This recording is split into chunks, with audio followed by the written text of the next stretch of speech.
Will. Welcome to the show. Well, thank you, Shannon. Pleasure to be here. And I'm so happy to have you. So, could you just introduce yourself to everybody listening? Let them know who you are. Yeah, absolutely. So I'm Will Hill, and if you're thinking about it real hard, yes, it does rhyme. So you can stop thinking about it, and it's true, it happens.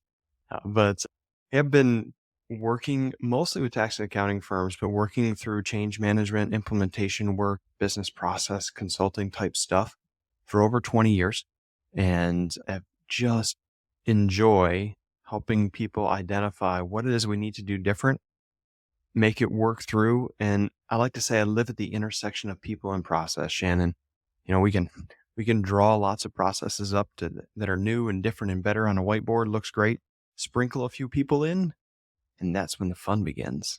So that's what I like to do from a background perspective. Most of my time has been working with tax and accounting firms, and also Accounting Today has listed me as one of the top 100 most influential people in accounting. So, and a lot of that has come from the change management efforts that I've had with firms. But all those efforts certainly applicable whether you're an accounting firm or some other type of service, especially service-based business, and what you're working through there. Yeah. And I think that you've got your work cut out for you doing change management with probably the group of people most allergic to change on the planet. So you know what? Let me say something there, Shannon. This is Yeah. probably not. We don't have a script, so it's certainly not in the script. But I actually don't know if anyone's truly allergic to change. I think what happens is that we don't like to do things differently if we don't understand why. Hmm. And the understanding why is really two directional, bidirectional. It's around what's the goal, what's the outcome, what are we really chasing after? Then the other side of the direction is what's the pain that we're leaving, right? I think when we understand both of those things, we're less concerned about change. I think the other reason that we interpret ourselves as not liking change is we don't like a lack. I don't like a lack of clarity. That's some kind of double negative. My English teacher's turning over in a grave somewhere. But we want to know what's coming next. And so often a change management process is I'm covering your eyes and we're doing step one. You just have to trust me. Don't worry. There's 12 more steps where you're equally blind. It'll be okay. And like, whoa, stop. I don't want that. I want to see what's coming to at least some degree. So I think that's the other area where we just come across like we don't like change, but we don't like that process and the unknown that's happening through. So Yeah. And I think that especially professions like ours, we tend to get into our own process, our own method, and we're really comfortable. And then, something else gets introduced. Right now, the what pops into my head is the use of AI, for example, or changing how we work culturally with this new generation of accountants coming in, dealing with staffing shortages, right? Knowing that we are on the cusp of probably needing to change, but the question of the motivation of are we uncomfortable enough with the current state or are we, striving to achieve something better? I always say, like, people will change for those 2 reasons, right? Like, uncomfortable with where they are or seeing something better. But if they have neither of those things, then change just feels really uncomfortable. yeah. And studies, which I can't find, so I can't cite it for you, just disclaimer right there, Mhm. but have shown that we're twice as motivated to shift from a position of pain than from a position of reward, right? And it Yes. just goes to show our comfort status and how much we like comfort. So, Yeah, I agree with that. I mean, something as simple as, health and wellness, right? Is I'm willing to go on a diet when my pants don't fit, but not before that. Like it feels like, well, I haven't felt the burn of this decision yet. So it's almost like there's no empirical evidence that I'm down the wrong path until there is. And then it's like, oh, now I'm uncomfortable with this decision and I need to make a change. you know what's funny about that too is we tend to just sit in that position of waiting for the pain to move us forward. And then we just create more pain and we don't think about it that way. Like, let's take your health and wellness example. My wife been married for over 21 years. So don't take this as negative, right? When do I start working out again and eating healthier again? When she says something, right? Hey, You got to lose that gut again. What's going on? And so I'll get into some kind of short term habit, knock down a couple pounds, say something to make sure that progress is noted. Probably a terrible mistake by the husband here, right? To just try to claim that I've done something. But, anyways, and then you let it slide until when she says something again. And then what happens to me? I get frustrated. Why is she always saying something to me? Well, because you stopped. You stopped the change that was right and waited for the pain to come in again before you maintain that change. And so it's one thing to let pain kickstart a change. It's a whole nother thing to say, how do we have clarity on where we're going and focus on the reward to maintain that path through the difficulty of change? Because no change is ever simple and easy to navigate through. And, I think part of the skill in identifying that is anticipating the pain point and knowing that that's what's going to happen if you continue down this path and not ignoring it. Do you have any tips for someone listening on here's how to kind of almost visualize the pain point, or here's how to bring that more current so that you're more motivated to make a change? Yeah. So one of the one of the mantras of agile software development, I didn't know if you knew I was going to go there or not, Shannon, but is, hey, at the start of all the meetings, we're going to talk about the agenda and the purpose of the meeting. And let me tell you something. After like the sixth meeting in the same week about the same project, that's really old, boring, and repetitive. And you have this inkling to just cut and shake that loose. But the power in it is constantly keeping your eyes towards what are you trying to drive for. And, as you think about that and say, "Hey, where am I trying to get? I've got to be focused on where am I trying to go?" And that's going to put into perspective these next items that are coming up. We say, "All right, what do I have to do to get there?" Well, I've got to assess our current workflow in my process, right? Maybe we'll come away from the weight thing so I don't get in trouble with my spouse. But maybe we're working through some of our cash receipts processes as a business, right? And we want to assess where we have going on. And we've got our utopian state of zero AR over one day, and all of our billing is recurring and happening with ACH. Clients always update their outdated credit card numbers without our prompting, right? You see where I'm going with this Yeah. utopian state. But if I'm going to go from where I am to where that is, first thing I have to do is I have to be honest about where I really am and what's truly happening. I can't get to a future state without a true current state. And if you want to identify your pain, be real about what the pain is right now. If I don't know what the pain is right now, I can't predict, ooh, this is going to be a rough spot, right? Because how on earth can I be honest about what's coming if I can't be honest about what's here now? So that's kind of the first tip, and I'm not sure if that's totally in line with what you asked, but it's what came out. Yeah, that's absolutely in line. So when we talk about, I guess now what's kind of prompting me is this idea of choosing something to focus on, because Mm, you have all these different things, and I'm going through this myself, right?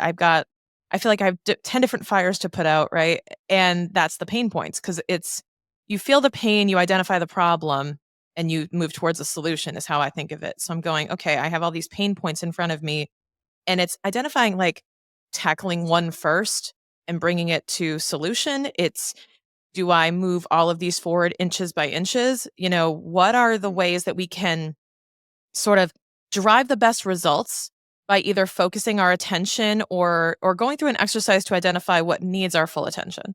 yeah. Let me answer that a couple ways. I was working with a business owner who said, and I was meeting with their leadership team of three and said, "Hey, let's bring some more organization to this meeting. You can let that reflect on my meeting organizational skills if you want." But I said, "All right, send me your list of projects that you're thinking about right now." Sent me a list of like, I don't know, 30 different projects that are going on. Like, no wonder we feel frustrated. I could tell from their person in charge of operations that there was a lot of effort, but it wasn't translating to momentum, right? And so we got to find a way to translate effort to momentum. So here's what we did with the projects. Is the first thing is we said, "Hey, what are your four goals for this year? And what are your four goals for 3 years from now?" every project we need to be able to identify and put it in line with one of those goals. If we can't, either we have the wrong goals or that's a useless project right now and it needs to go away. The next thing that we did was we looked and said, which of these projects are dependent on one another, right? So there was a couple software transition projects, and there was a couple projects that were around documenting procedures and so on. Well, I can't, if I know I'm going to transition software before the end of the year, why would I document my processes and procedures if they're about to change? So here's a dependency that we can introduce, right?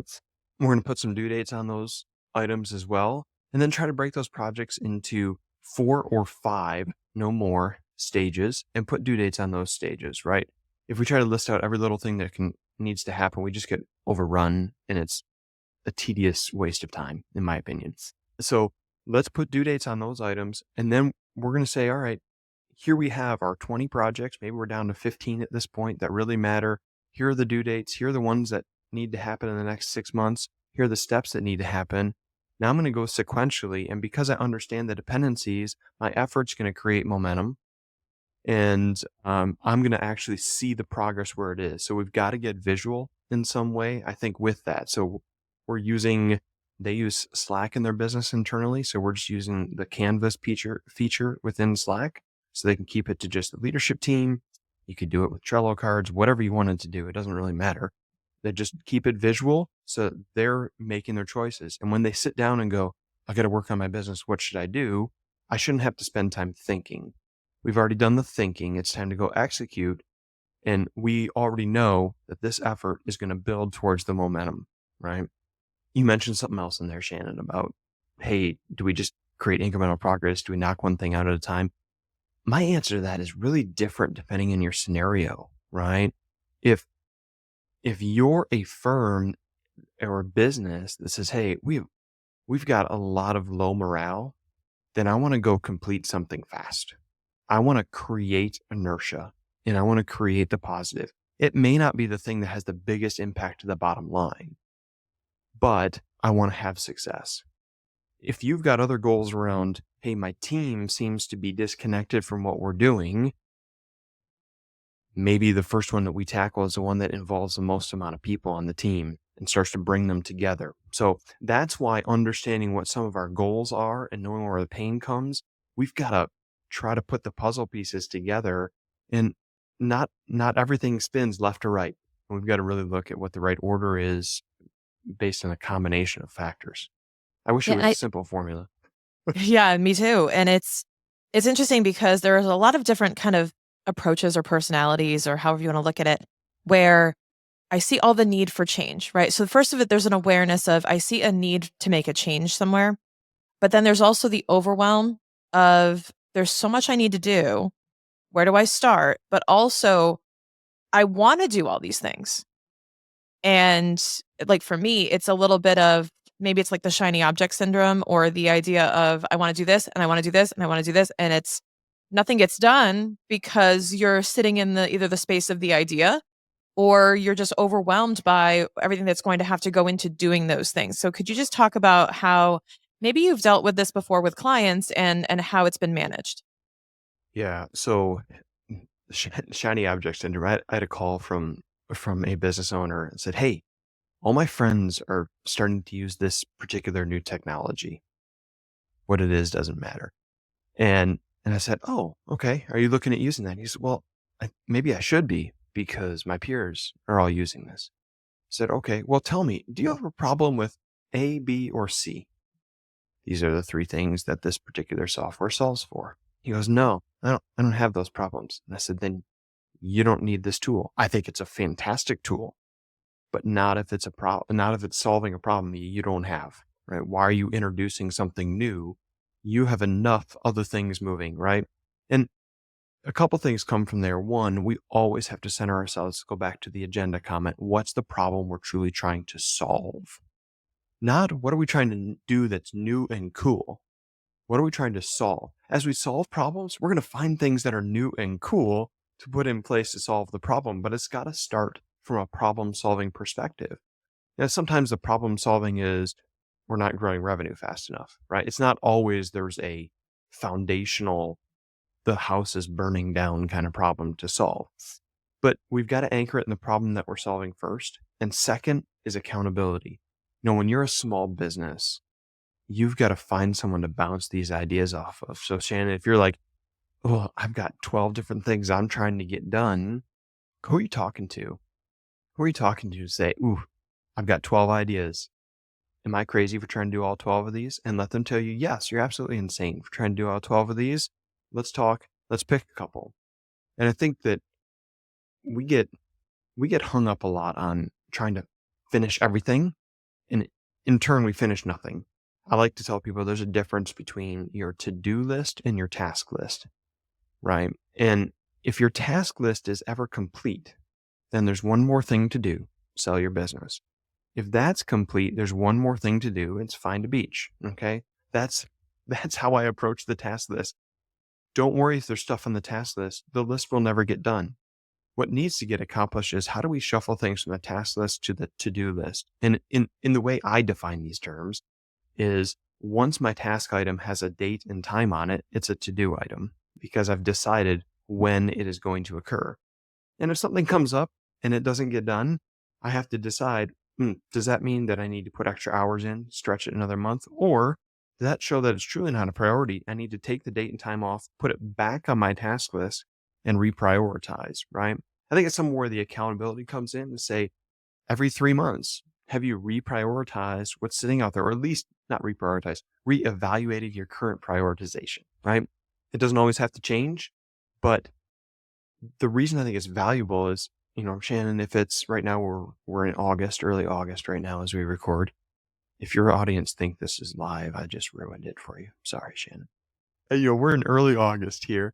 And if we sit down and prioritize your 5 or 6 things that you're going to work on, and then next month something comes up and it's super shiny and you say, ooh, I wonder if this is right. But that in November, it's priority evaluation time again. You can just put on a list and act with confidence with where you're at, right? And then, okay, hey, I saw something new. Here's my time to reevaluate priorities. Where does it really fit? And so if you have a rhythm like that, you've got a place to put the new stuff that's exciting, that it's not sitting for 12 months and then you're like, I don't even know why this is on this list. It's not exciting anymore.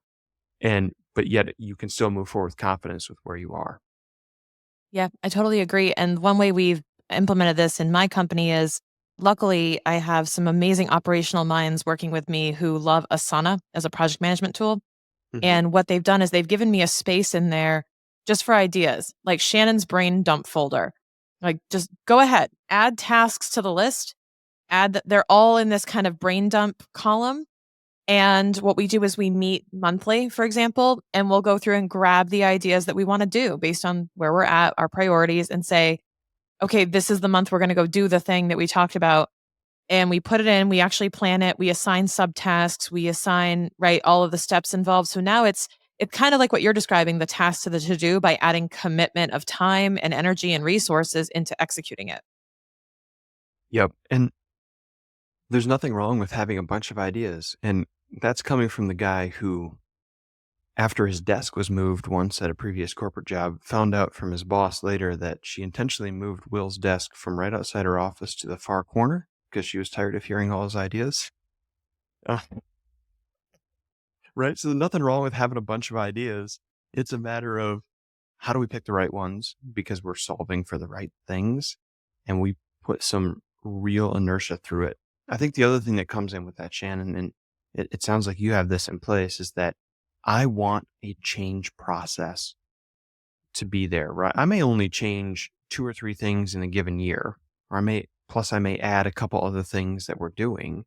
But what I want to do as we move through is I want to have stages that we can recognize. So even when a change is new, I know I'm on stage 3 of 5. And if we start to bog down, I can go, yeah, last time we did a change, we kind of bogged down here. I'm not going to let that dissuade us into quitting this whole change and going back to the way things were. I know referentially we have to get into phase 4 or stage 4, whatever it is. And I think also having that process allows you to kind of preset some of the communications, identify those pains like you were talking about earlier. How do you predict what's coming? A lot of that comes through what your change and your implementation process is, that whether it's deploying a new software, whether it is creating a new product to sell, or whether it is reallocating workflow within your office, I can follow those same stages and create consistency in the midst of the change.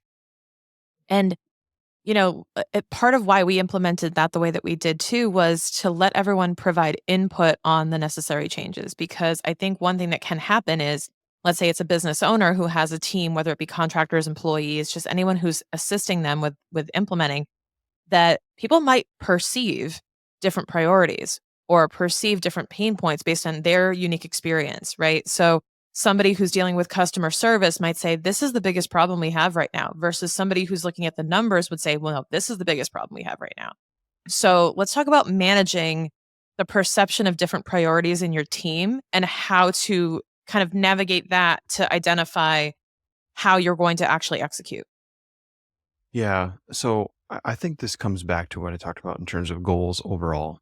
Where are you trying to head? Right. So I launched my consulting business a couple of years ago, and every day I would wrap up the day going, oh, I've got 12 different things that if I could do them differently, or I could make a change in how I was trying to do this. And there are different kind of rabbits that I could chase in different directions. And the only way to orient yourself is knowing what you're truly trying to achieve. Right. And we have to become dot connectors. And I think we have to help our teams learn how to connect the dots. So if we've got someone that's like, oh, this is a particular pain in my job, it's hurting me every single day, they're frustrated by it.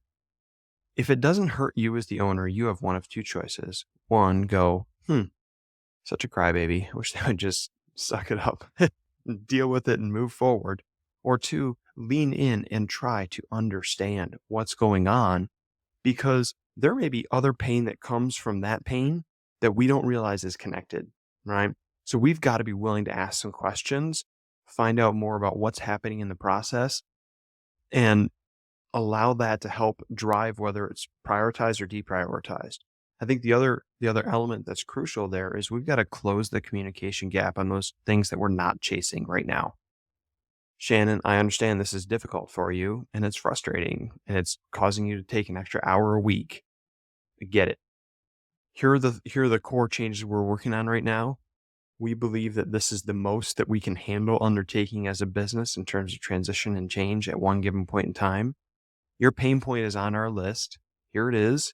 Maybe you've got a visible list for the whole business to see, and it's priority ranked. And it's, Shannon, this isn't about you as a priority. This is about the issue as a priority, right? So all too often we hear people, we nod and go, okay, I understand. I heard you.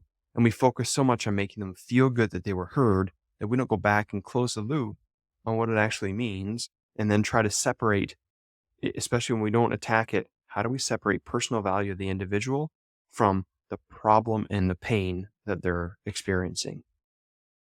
Yeah, and I felt that too on both sides. I felt that as an employee in a firm or in a company saying like this is a very real problem and never feeling like it was heard or understood or actioned, even if it was written down somewhere in some, spreadsheet somewhere that I never saw. It always felt like, well, this isn't a priority. And I always took that personally as like, my time isn't a priority, my pain isn't a priority for you. And that's really easy to misconstrue. So I think that's really important though to have that open line of communication to say, I understand, but like also giving visibility to here's what's going on outside of your role that we're actioning first because we're only human too. And this is a pain point we're feeling. So there's a bit of that transparency that I do think is valuable to help people understand, especially as your organization gets bigger. Not everybody has the same visibility that you do. Right. So it is up to you to communicate those priorities as well. Yeah, I love saying that we operate best when we understand the context in which we operate, right? And even if we're going to put a big change through that doesn't touch Shannon's job, but it does touch Sally's job, and Shannon works with Sally closely. I need to be communicating with Shannon what's going on. Hey, I know you work a lot with Sally. She's on this big project. Her responses might be delayed. How is Tell me, Shannon, how's that going to impact you? Are there other areas we need to find support for you in? while Sally does this, or because here's the time frame, because again, we have a consistent change pattern. Here's the time frame that her time is going to be impacted to support you. Can you handle it through that time? And we just have conversation, ask some questions as you go through and be communicative with the whole business. Totally agree. What is some advice or a response you might have to someone who expresses a concern and says, "Look, like this all sounds great, but I feel like I don't have time to communicate all of this or to essentially there's the change and then there's the change management is what I'm trying to get at. Is like we have to Sure, manage it through the overarching management of the change, not just go make the change, right? sure. So let's talk about how you actually navigate communicating it and either bringing your team on board or if you're just a solopreneur right now, just kind of owning the process of the change.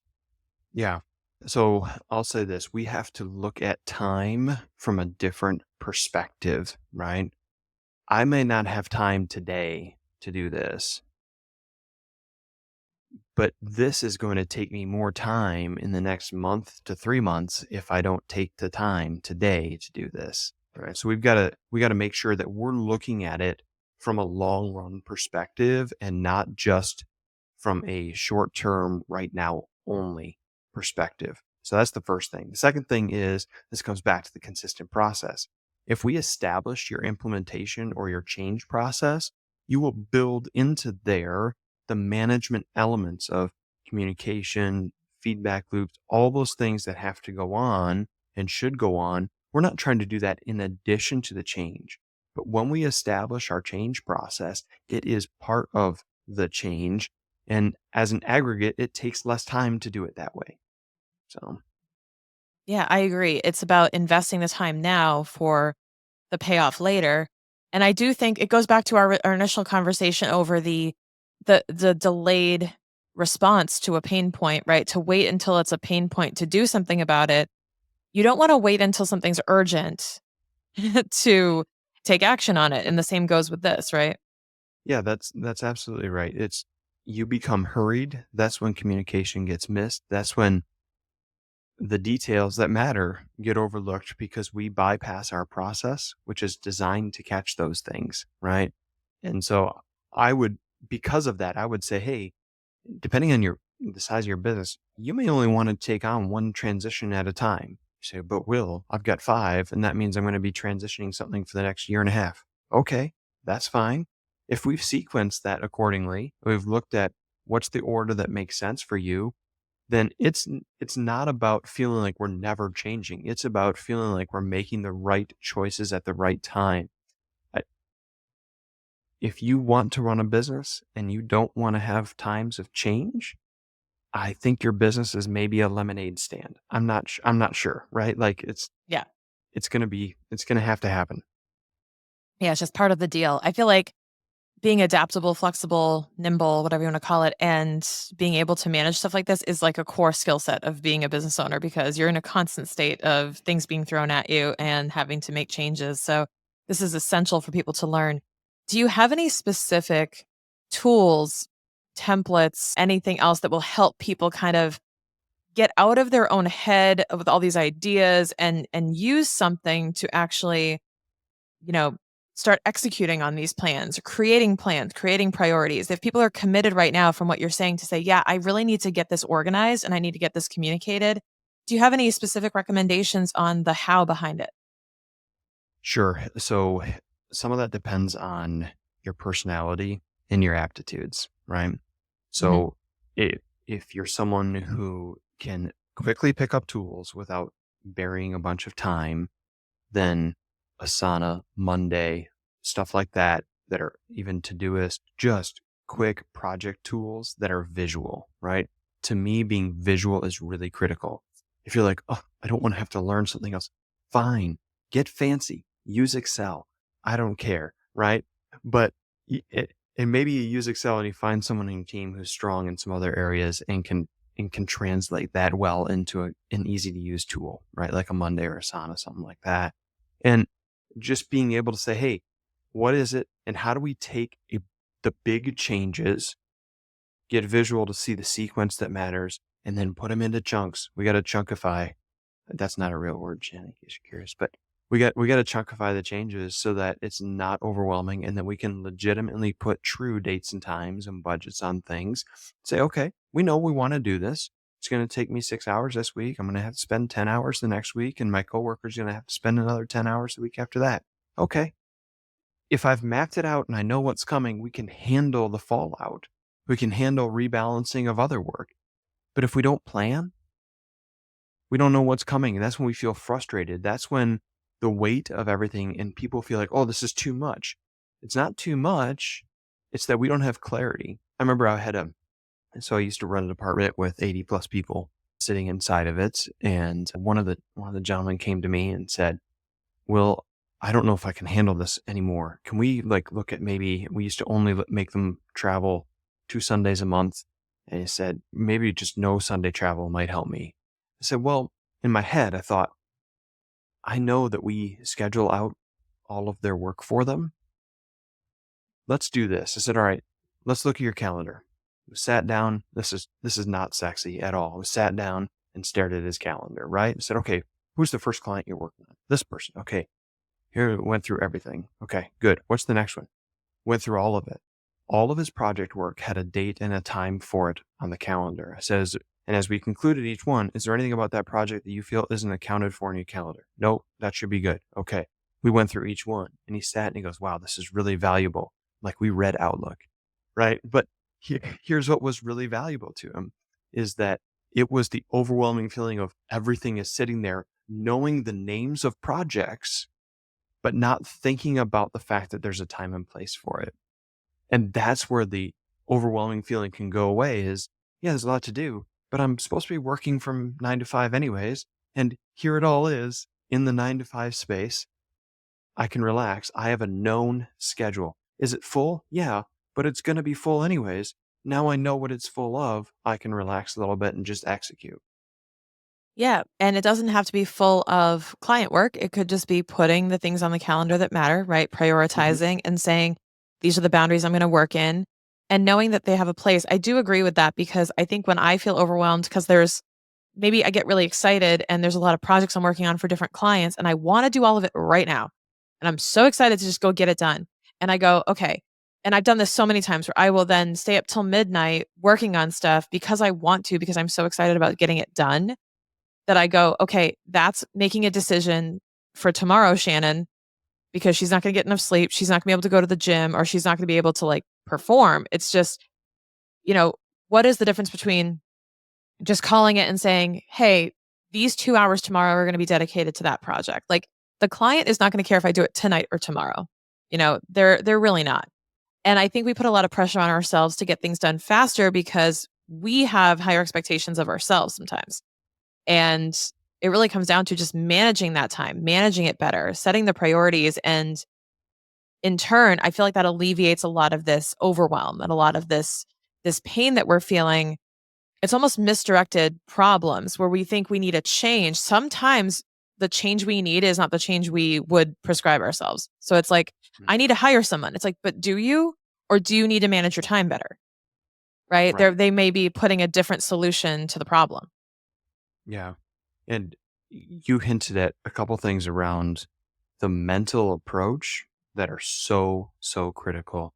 We, especially when it comes to projects that are around client facing items, maybe that are surprises that a client throws at us, we infer urgency and due dates so much, right? Yes. So when I launched my business, I love telling this story. When I launched my business, I had a few questions for my accountant. And my wife had a few questions for our accountant as well. And so I slacked off and forgot to ask them. And so my wife was like, did you ask those questions yet? Do you know what the answers are? And no, she asked, do I know the answers? Had they gotten back to you? And that's when I had to admit I did not send the questions, right? And so what did I do? I sent the questions over email right then so I didn't forget again. How do you think it came across in the email? As casual or as urgent? Came across as urgent because my key stakeholder in my business was was needing me to execute something that I had forgotten. And so I'm feeling pressure and rightly so, and it comes out in the keyboard, right? Not rude, but no sense of, hey, I don't need to know this for a while or anything. It's just like, these are the questions I've got. Well, I sent that email in early September to my accountant. And if you're in the accounting business, you know that's not a great time to receive an email that really isn't supposed to be urgent, right? Now, I work with accountants. I should have known better, but I had pressure from other stakeholders. So then the response back was, "Oh, so sorry, it's really busy. Here's what the answer is real quick, and I can get to more of that later."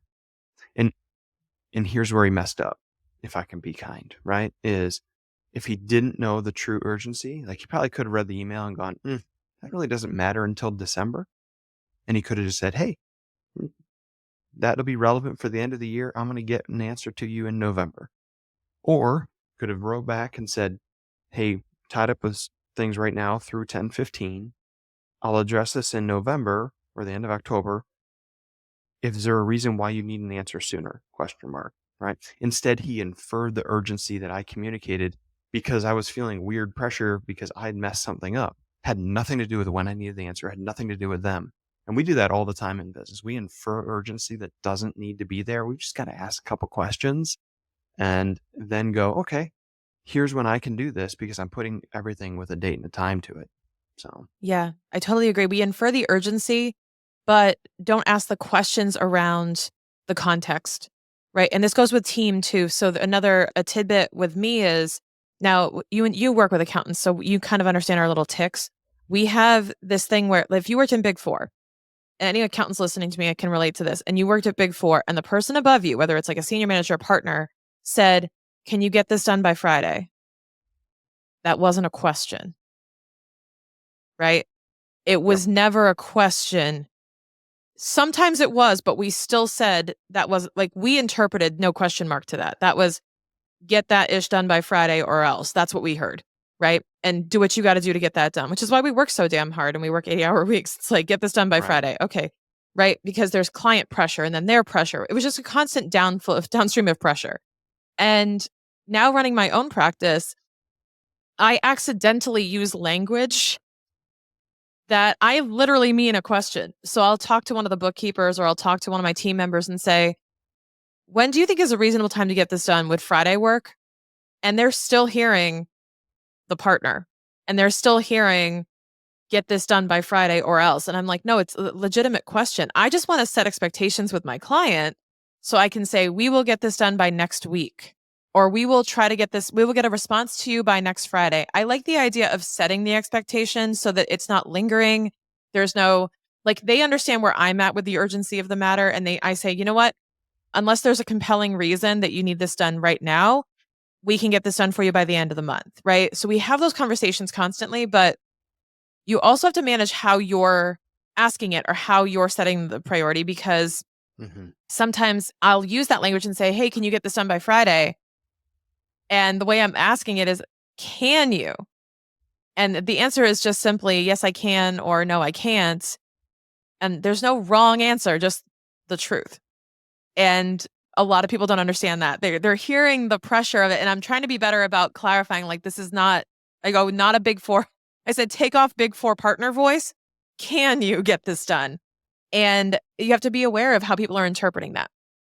So two things on that. First, if we have something that you need your team to truly do, don't communicate that, hey, it's got to be done by Friday. Your question is not, can you get it done by Friday? Your question needs to be, is there something I need to help take off of your plate or deprioritize for you so that this can be accomplished by Friday? Right. When we don't ask those kind of questions, everything is viewed as additive, just as you mentioned, as opposed to a reprioritization. Most of the time we intend reprioritization, but the way that we ask the questions infers additive. So if we ask a slightly different question when we truly need it by Friday, it's a matter of, hey, what can I help pull off your plate? Or do you need help understanding which of your items can fall down until next week so that this may be accomplished by Friday? So we got to ask some questions that show it's a reprioritization, not an additive element. If if we're truly looking to see when something can be done, I love my little catnip formula. Even though I'm a dog person, I still have a catnip formula. C is for context. A is for the action. T is for the time frame. So set some context. Hey, our client needs to know an answer for this particular item. Can you do the research and find out the answer? When do you think you have time to fit this in given your current schedule? It's not I would like to set an expectation for them of when they would receive it. I need an answer from you by X date or whatever. And then the NIP part, so context, action, timeliness, or timeline, if you will. The NIP part is the way I ask the question, I want to invite conversation back, right? And so that's when I get into how do I want to ask this question about can they do it by Friday? That's when I want to either say, we need to set, because of we need to set the expectation, I need to know from you what else can I pull off your plate for you to accomplish this? Or if we have it by Thursday, that's our best scenario. We've got some wiggle room. However, is Thursday a reasonable expectation we can set for the client? Question mark. So I want to get into and see if I can draw them into conversation, but I cannot ask if Friday's okay if it has to be Friday. I've got to tell them it must be Friday, right? So the way I invite into the conversation, well, if it's a demanded date, then I have to ask them something else. What can we replace or pull down your priority list for you? So that's my catnip formula, Shannon. So what was the nip part? Sorry, I missed That's that. that conversation piece. How do I nip and nudge them forward, right? So Oh, okay. I was yeah, waiting for an acronym. I was like, NIP. What's going on? yeah. I'm working on. Gotcha. I'll put that on my list of changes, TH, and see if I can come No, up with I an got it. Now acronym. I got it. Now I got it. Awesome. Will, thank you so much for hopping on the show today and sharing all of this with us. How can folks learn more about either working with you or how do you work with business owners right now? And how can people learn more? Yeah, absolutely. So feel free to follow me on LinkedIn. I'm fairly active out there. My email address, will@willhillconsults, that's plural.com. And yeah, I do a lot of work with smaller businesses from an executive coaching perspective. A lot of this, Shannon, like, I got 12 different projects. How do we help set goals, prioritize, and really bring some accountability, bring in tools when they don't have tools and help them put those into place to execute as they go through. I also do outsource project management for firms as well.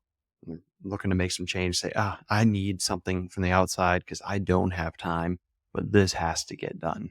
So, Yep, I totally agree. And can people follow you? You mentioned LinkedIn is where you're most active on social, right? mhm. Yep, Awesome. yep, And you're under Will Hill, right? that is correct. Perfect. Give him a follow, guys. Make sure you check out the show notes for any links. Will, thank you so much for jumping on the show today. It's been a pleasure, Shannon. Thank you for the conversation.